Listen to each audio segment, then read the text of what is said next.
Ladies and gentlemen, boys and girls, what's going on here? Sal back again, and we're going to be breaking down this NBA DFS slate for today, Saturday. That's right, it's the weekend. We still got basketball.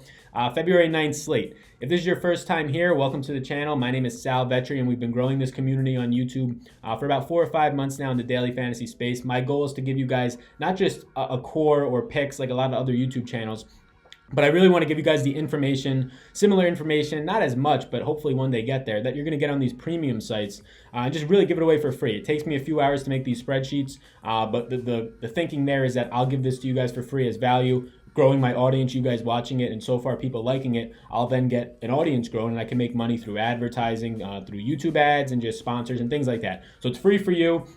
I put it all out there, and then your attention is just where I can start to make money and turn this little side hustle of mine into a career. What we're doing right now is we're actually streaming live on Twitch, and we've got about 40 people in the chat right now, the largest that we've had, and it continues to grow. We've been doing this for a week. So for those of you that are returning, you know how much I appreciate you. For those of you that are new here, welcome. I appreciate it if you could hit that thumbs up button, if you could hit the subscribe button if you're new here, and also get down below and check out Twitch. That's where I am right now. Again, it's a live stream. We can be more interactive. I can answer any questions you have. If you go down below in the description, you'll see a link to Twitch, and that'll basically just let you follow me, and you'll be notified. You'll get a little email notification of when I go live. So if it's convenient for you, you can check it out. Next thing I like to do quickly before we get in, just finish up the housekeeping. I want to shout out Next Level DFS. So they're a Facebook group. They have a website. They have a premium chat on Facebook for NBA right now that I'm in there helping out, and it's awesome, right? It's just nonstop throughout the day. Literally, if 1 minute goes by without a question or somebody throwing in a data sheet or just something to help people out, it's rare, right? So a lot of things going on. If you're looking for help in that regard, if you're looking for somebody to bounce lineup ideas off, data off, just whatever it is, I definitely recommend that. You can check that out. I'm in there right now as well. So figure it out. It's in the description below. It'll be on YouTube, Next Level DFS. Also have a website content. Definitely check them out. It's an awesome community they have over there. And then there's some more stuff that I'm giving away for free, a strategy PDF that I wrote on how to be more contrarian. That's in the YouTube description. For you guys on Twitch, you can head over to YouTube and check it out. 10-page, 9-page thing that I wrote up totally free on how I go about playing tournaments, how I try and be contrarian, but optimal at the same time. So that's the housekeeping. We're going to get into this. I'll be looking at the Twitch chat here and there to take questions, and then afterwards for sure. So we're going to start it off. Saturday slate. This is the 8-game slate. I know there's more games than that, but this is just the 8-game slate that we have right now, and we're going to be talking about back-to-backs. Starting with the back-to-backs today. So we have a couple of back-to-backs today, a good amount. 5 of these games on an 8-game slate. 5 teams are on a back-to-back. The impacts of back-to-backs, and I've said this before, younger players, there's no real impact, right? The two things that you're looking for on back-to-backs are older players and guys that have been dealing with injuries or have been getting put back in slowly, maybe limited minutes. Those are the things that will scare you, right? And older players as well, because they're more likely to sit. Now, there's obviously going to be exceptions to that. We see like De'Aaron Fox this year. They've been trying to limit his minutes a little bit. He's not on this slate, but that's just an example of a younger player. So I would only focus mainly on the older players. We can touch on some guys that might impact today. Larry Nance Jr. still only basically a week removed from his injury. Will he be limited at all in a back-to-back? I doubt it. He seems that he's a full go. But things like that are where you should be looking. Other than that, we'll probably get that news before the slate breaks down. So right now we have the injury dashboard for today, maybe missing some guys who are like minimum price, no real impact, but that's fine. Boston, I have it filtered by team. So Boston, Daniel Theis, I'll hit on the main one. So Kevin Love is out, right? Kevin Love is out, and yesterday I mentioned this. I played a good amount of lineups, about 15 cash lineups, nothing crazy because I couldn't be by my computer all night. I was working through my phone, and it was a good night overall. Kevin Love starting at the 4 last night and Nance starting at the 5 was huge. I mean, double-double upside for Nance just went through the roof. We obviously saw Nance smash. Kevin Love out today. I'd imagine Lance goes back to the 4, which hurts him, but we'll get to that. His price has reduced, actually. Cedi Osman, I think he's still questionable. I have up Fantasy Labs. Nothing has come out yet on that. If Cedi Osman's out, it's even better for Nance still. He should continue to see 28 to 30 minutes in that range. And Cedi Osman's a guy who's been a top 2 scorer for this team that continues just to overturn their players. If he's out, that's got to go somewhere. That'll also help a guy like Sexton, who's been seeing a lot more opportunities to score the ball. Iman Shumpert's going to be probable for Houston today with James Ennis traded out as well. Iman Shumpert becomes a guy who will actually see some minutes at 3,700. Interesting as of right now. Zubac. This is what we're going to get to. Zubac's 3,500 today, and he's the only viable. I know Motley's out there. Harrell's more of a power forward. He's the only viable guy on this Lakers team right now, right? In terms of center, or this Clippers team in terms of centers. I don't know how he's $3,500. I would project him to start here. He's supposed to be playing today. Yes, I know he has this finger injury, but it doesn't seem like it's a big deal. It's insane to me that he's $3,500. I think Draftkings severely messed us up for a guy who we know can go for 40 to 50 points if he gets close to 28 minutes, which is in the cards today, especially if he's starting. It's without a doubt in the cards. Kyle Anderson's out. That's going to help just this assortment of forwards that we have here. Justin Holiday is going to play 40 minutes and score 18 fantasy points. He's just a bum. Bruno, we have Washburn now seeing tons of minutes, over 30, 37 in the last one. Just a bunch of guys out here that you don't really want to rely on, but if they get you there and fill out your lineup, it's fine. Mirotic is questionable just based on the trade and also his calf injury. I doubt he plays today. Valanciunas should be playing today. I think this is more probable now, so something to keep an eye on. Middleton should be back from rest. Anthony Davis, a big one to point out. I said yesterday I'd see him having around 20 to 25 minutes. He played 25 minutes. He scored over 50 points because he's Anthony Davis and he's that good. But 50 points didn't get you there at his 11-2 price, right? We said to stay away from that. Staying away again because they did say on back-to-backs he probably won't be playing. Jahlil Okafor, if Anthony Davis is limited or not playing, this is a big thing to watch out for because if Okafor is not out, then you have not out there, then you have Julius Randle potentially getting the 5 minutes or starting at the 5. I'd say Check Diallo is going to be starting at the 5. But Randle will see minutes. So these two centers right here are big to watch. Second night of a back-to-back, I don't think Davis plays any real impactful minutes or at all. And Okafor might sit out as well.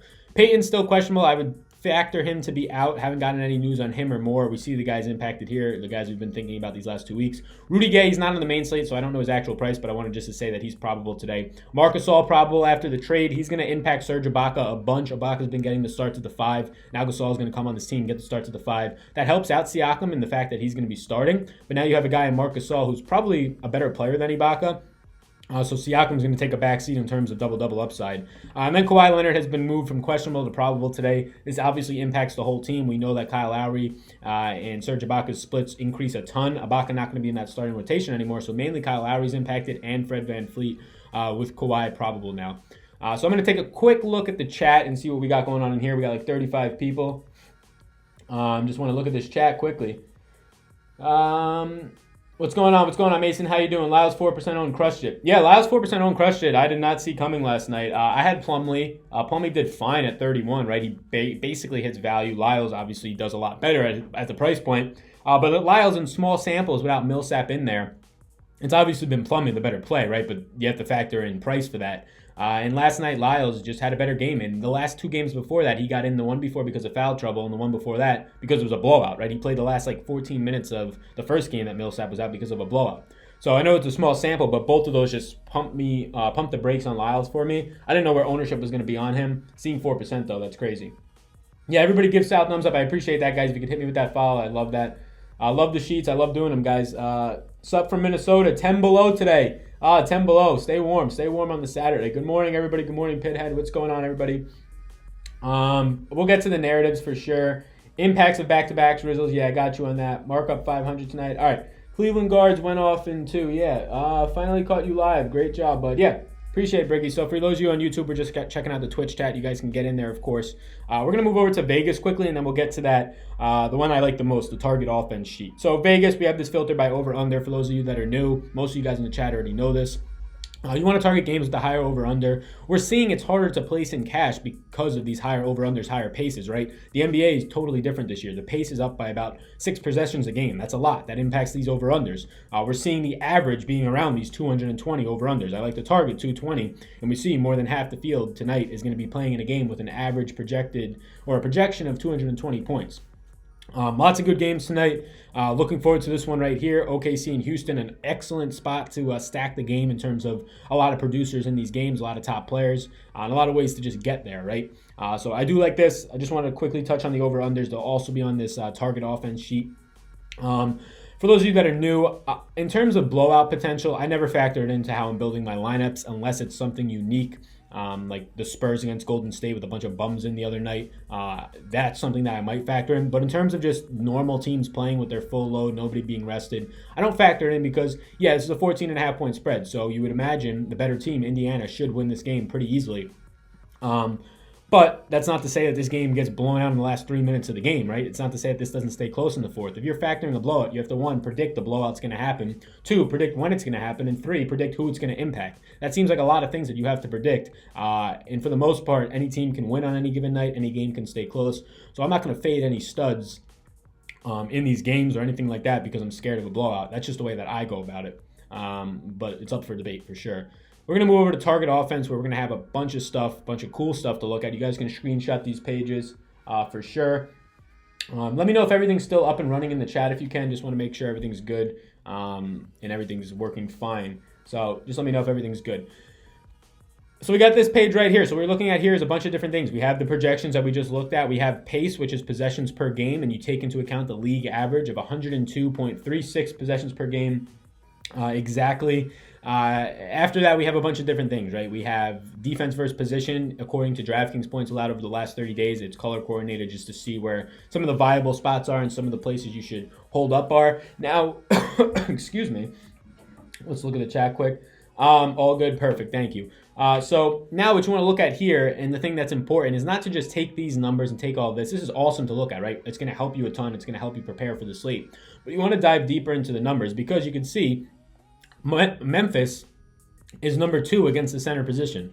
That's sure to change without Marc Gasol, one of the best defenders on this team anymore, right? This number 2 over the last 30 days is sure to change. Jaren Jackson Jr. not as good as a defender as Marc Gasol, not by any means. So New Orleans is actually in a better favorable spot, whoever starts there today, than it might indicate. So you want to break down into these numbers a little bit more. You want to find where you have the edges in them for sure.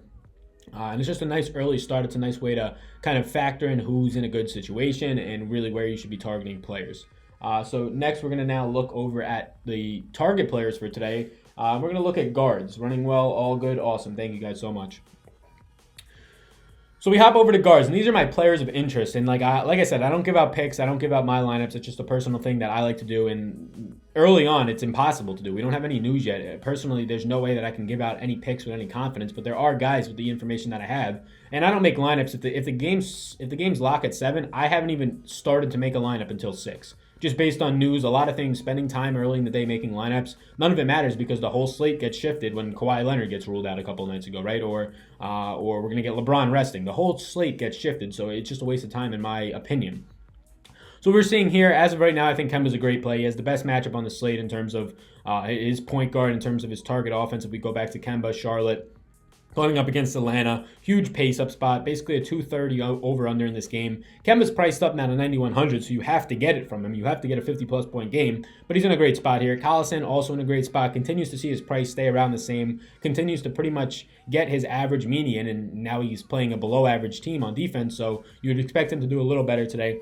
Conley's a guy I usually never get to it, but at $8,200, has a good matchup here. Now Gasol's out off of this team. He's the man out there. Jaren Jackson Jr. is probably the future out there because Conley is just old and he's not going to be there in 5 years, or let alone maybe even 2.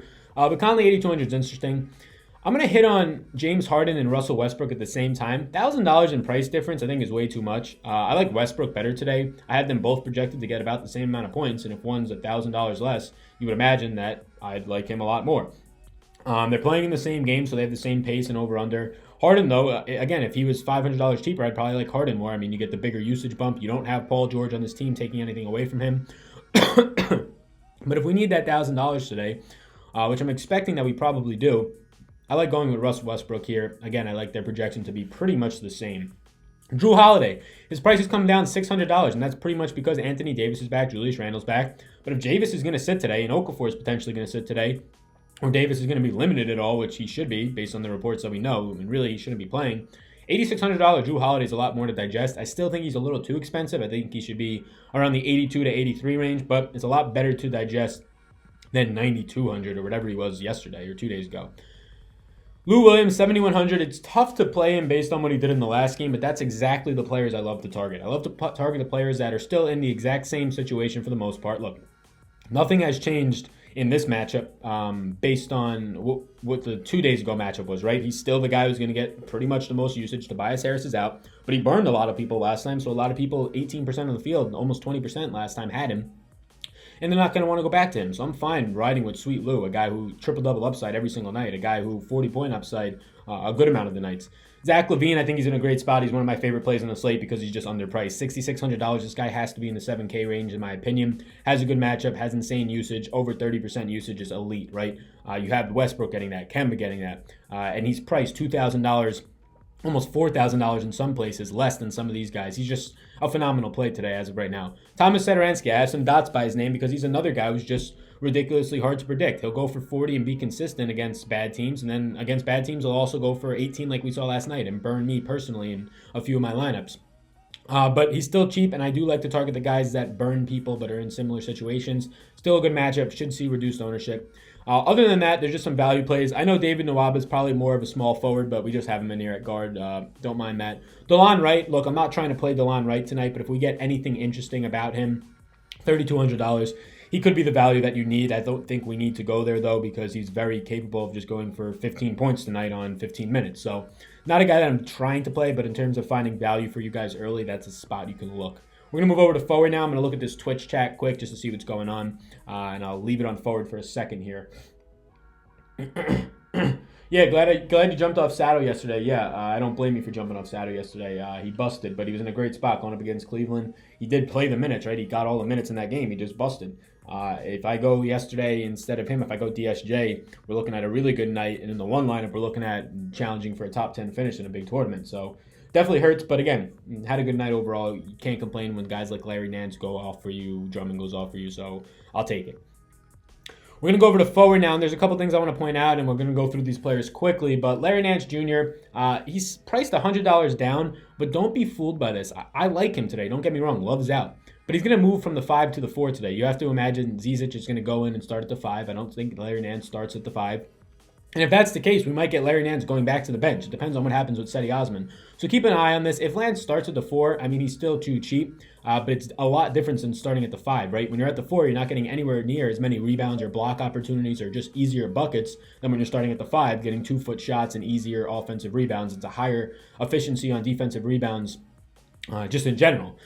So Larry Nance is still going to be a good play, but a lot of people, one, are going to hop on him because he exploded yesterday, and they're not going to notice that he's moving to the 4. They're not going to notice that he's potentially moving to the bench. Again, he should still be a guy who hits value today, but I wouldn't get that same 50-point upside if he's not starting at the 5. I would not predict that out of him at all.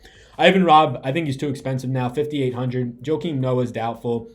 JaMychal Green got shipped out. So Rob's probably going to continue to start at the 4, but at $5,800, if people are going to be on this guy, even if they're not, he has to get you 30 points to hit value. And in cash, him having to get you 30 points, he's not that great of a player as he has been performing the last 2 days. But with increased minutes, he's been about a point per minute guy. I'm just going to say hold off on him, at least right for now. Don't jump all over him. Julius Randle is potentially one of my favorite plays on the slate. If we get news that Anthony Davis is going to sit, which I project him to sit, or at least not play more than 25 minutes, and we get news that Okafor is going to sit, which I do see happening as well, I think Julius Randle will see a lot of 5 minutes. Check Diallo will probably start at the 5, but if Randle for some reason starts at the 5, even if he doesn't, he's a great play at $8,100, an elite play, I would say. Paul George, $10,000. I'm more interested in Russell Westbrook. I'm fine paying the extra $1,000 for Westbrook, but if you do want to save money, George is a good spot. Thad Young's been continuing to crush it. He has a phenomenal matchup at the power forward position today. 3rd most fantasy points allowed over the last month of the season. He should eat. John Collins, if he's starting at power forward, he's going to be in a great situation. Never really get to John Collins, but I think he's in a great spot today for a potential 30 and 13 type game. Kevin Huerter, white as a ghost. You can see right through the guy, but $5,100, probably a little bit too cheap. The man himself, Lauri Markkanen. Lauri Markkanen is phenomenal. Glad I jumped off Saturday. Yeah, I read that, sorry. Lauri Markkanen is just an incredible player. And who's at the 5? Robin Lopez is about to get bought out any day right now by Chicago. Lauri Markkanen got a lot of 5 minutes yesterday. He continues to crush it. Dropped a 60 burger, 59 points yesterday. The guy's just a stud, and now he has an even better matchup, arguably, than yesterday against Brooklyn. I love Lauri Markkanen again today. $7,500, a $500 price bump. Yes, that's a lot, but this should be another spot where Markkanen can easily get himself a double-double, can easily go for 40 points. In cash, he's a great play. Tournaments, if we're going to see 40% Markkanen ownership, which I doubt on an 8-game slate, but if we're going to see that, maybe I fade a little bit. But in cash, I still love him.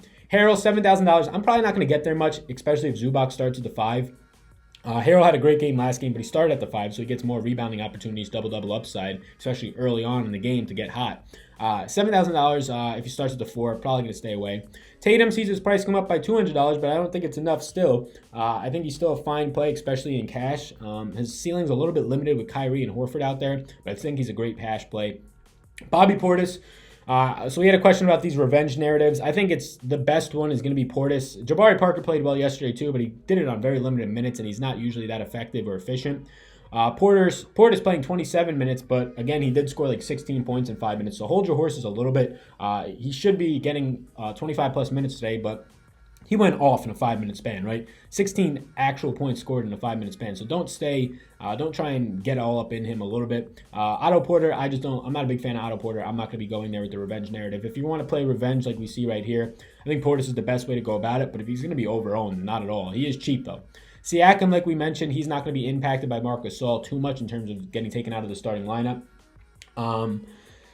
So I think it's an interesting play, but I think there's other spots we can go. Giannis at 11-4. I put him on here last because I think we can get up to Giannis pretty easily today, and I think it's viable. I didn't go on Giannis at all yesterday because with the news that Middleton was out, I'd rather play Brogdon and some of these other value guys who are going to see a bigger usage bump than a guy like Giannis, who it's tougher to see a usage bump, right? So I went with the shooters and the ball handlers yesterday. So that's what we're looking at forward today. I'm going to go over to center now. And if you're still watching on YouTube, I do want to thank you. I do want to say, please hit the like and subscribe button. Greatly appreciate it. If you're still watching, comment down below that you made it this far to the centers page. I want to personally thank you for watching this far into the video. I greatly appreciate it. I also want to cut over quickly to somebody who's sponsoring today's video, Draft Dashboard. It's basically a way to cut down your research time. I personally use it to find usage rates, to find minutes per game, to build some of my spreadsheets. They do have a lineup optimizer, an NBA cheat sheet, so if you're looking last second, decent spot for sure in terms of just getting your research time reduced, getting some lineups and looking at them quicker. And it's only $30, or it's only $1. Correct me. It's only $1 for 30 days. I have a promo code that gets you that. If you guys are interested in that, let me know. I could throw it into the chat here. I could also throw it into Discord if you're a part of the Discord. That's linked down below, and I could throw it into the YouTube description. So make sure to check that out. 30 days for $1. I think it's worth it. I'm continuing to try and get it for you guys as well. So we're on the centers page here. I'm going to quickly look at chat here. Not picking up any Philadelphia anymore. They're stacked like Golden State. Yeah, Philly's hard to kind of go for. They're not on the slate today, I don't believe, the main slate. But they're hard to go for with Tobias Harris out there anymore. It's going to put a dent in Ben Simmons, Jimmy Butler, and potentially even Joel Embiid based on just the amount of usage that has to go around now. So check the autos. Interesting. If we're going to get the news that Jahlil Okafor and Anthony Davis is out, he'll probably see the majority of the center minutes.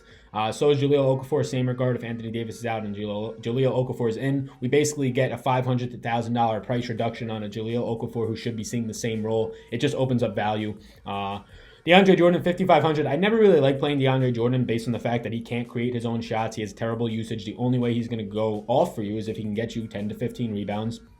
And a point guard can open up the opportunities for him on the pick and roll and things like that. He can't really dribble. He's not an off-the-ball type guy at all. But he's 5,500. He's a little bit too cheap. Jaren Jackson Jr. is now going to be the face of this franchise in Memphis. $6,600 is probably appropriately priced for him. Has a very good matchup today. Favorable matchup for him. I think it's fine. Over the last 30 days, that is. I think he's a fine play today. I might not get there, but I think he's a fine play who has a high ceiling. Always foul trouble is a worry for him, but still in a good spot. Al Horford, $6,600 is a great spot. Great spot today, I believe, against these Clippers. Let's go to target offense. Boston against the Clippers is a team that you're targeting all year with centers, and they haven't been any improved over the last 30 days in terms of DraftKings points allowed. He's going to be going up against Zubac, whoever it is starting out there. For $6,600, Horford's in a good spot. He's always just underpriced, similar to LaMarcus Aldridge in that regard. Zubac is cheap. I don't know what's going on with this price. I don't know if I'm missing something, and please do let me know in the comments or in chat on Twitch. Am I missing something with this $3,500 price, or did they mess up? He should be starting today, I would imagine. He's available. We already know he's available. He should be starting because their only other viable center is a guy like Harrell, who they would much rather play at the 4, especially with Tobias Harris out. And then Motley's the backup. They're not going to be starting Motley today. They just traded for this Zubac guy. They like him. Yes, his finger's a little banged up, but he's been playing through it. $3,500 for a guy who can 10x that so easily. If he plays in this game and gets 24 minutes, or if he plays in this game and gets 24 minutes, I would expect him almost to 10x that at 35 points. Maybe not 24 minutes, but 28, yes. We've seen him go for 50. We've seen him go for 40. And now he doesn't have anybody really battling him for minutes if they're going to put Harrell at the 4. I think this is just an easy lock if we get word that he's starting at the 5. I don't know how you not lock button Zubac today in cash in tournaments. I don't even care if he's going to be 50% owned in tournaments. I don't think he'll ever get there, but it's the right play. It's still the right play. Maybe you come a little underweight if he's super high in tournaments just because, again, you have to beat out if he's going to be 40% owned in the tournament, he has to get you 40 plus points. He has to get you somewhere around there for him to really pay off, because at that point, it's not about 5xing or 6xing like everybody likes to say. In tournaments, you have to do way more than that if you're higher owned, because you have to get some sort of leverage on the field. Because if 50% of the field has him and he goes off, it's not helping you at all, because 50% of the field still has him. You likely have a similar lineup based on just lineup construction from his value. So in cash, he's a smash play, but if for some reason he's going to be super highly owned in tournaments, I'll still have mine, but I might come in under the field. In this specific situation, though, that's a general speaking. In this specific situation, I can't see myself not lock buttoning him if he's starting. He's a great player. He's way too cheap. I don't know what Draftkings did. Mega Chalk Zubac, Clippers stacked. I think Clippers stacks in play. I think in terms of fantasy, I think Clippers are just a nice spot in a lot of different ways. Harrell's in a good spot. Zubac obviously in an incredible spot today if he starts. And I always love playing Lou Williams. I probably won't get around to Harrell, but I like Zubac today and I like Lou Williams today. What's going on, Doughboy? He put me on the $1. It's nice. Yeah, keep it up. Keep it up. Keep playing the low stakes, guys. If you haven't watched my video on contest selection on GPP versus cash game on YouTube, check it out for sure. There's too many people just throwing all their money away in a big tournament. That's not viable. You will lose all of your money. You might get lucky. You might be the one person watching this, or the one person really in a month or whatever that gets lucky and hits a big prize, and then you're set. But if you really want to have a chance to continue to give yourself growth and more opportunities to hit that big payout, you really have to go and play in cash games. And if you're going to play tournaments, low stakes, max out a 25-cent tournament. Play single entries for $1, whatever it is. Give yourself a good opportunity to actually hit on something, but also put 80% of your money each night into cash, if not more. If you have a $100 bankroll, you should only be playing 10% of it each night. And that's a little bit of money, right? It sucks. So you should only be playing $10 each night, really, and $8 of that should go into cash, and $2 of that should go into tournaments. Otherwise, you're going to burn through your money, right? It's tough. You're going to be playing pros in these big tournaments. You're going to be, just in general, only 18% of the field's getting paid out. So you're already not likely to win, and then you're going up against pros who have 150 lineups, so now you're even less likely to even cash, let alone win anywhere near the top. You might get lucky, but if you want to really take a long approach and play DFS for a while, you have to grind cash games, and you have to then just take your chances with some of those profits in cash if you really want to have upside. Let's get this Molo. Gallo, sneaky pick. I think Gallo is a sneaky pick. I do like Gallo. His price came down, I think, $100. I just don't know. It's tough for me to get there with these guys who he's going to get his rebounds, but really rely on shooting the three. That's why I don't ever really get to a guy like Bradley Beal. That's why I don't get to a guy like Klay Thompson, because it's very scoring dependent. Now, I think Gallo, he's more of not a shooting guard, more of a small forward. But if we're going to get Harrell starting at the 4 and Zubac starting at the 5, which is possible today, I don't think I like Gallo too much. But again, he's mispriced, I would say. So that's the center position. For those of you watching on YouTube, if you made it all the way through this video, please do go down below and let me know that you made it all the way through. I greatly, greatly appreciate it. Hit that like button before you head out of here. Hit the subscribe button. Check out all the free stuff below. Check out Draft Dashboard and check out Next Level DFS in their chat. Again, we got all these guys in here on Twitch right now. I'd love to have you guys join us. You can do that down below by hitting just a link to Twitch and following me. So I greatly appreciate it, YouTube. Best of luck today. Happy Saturday. Enjoy the weekend. Enjoy the sleep. Have a great time. Don't burn all your money. Practice smart bankroll. Practice smart content selection. We'll be back potentially tomorrow, if not tomorrow, on Monday, with another breakdown video for you guys. I appreciate it. My name's Sal. Best of luck tonight. Peace.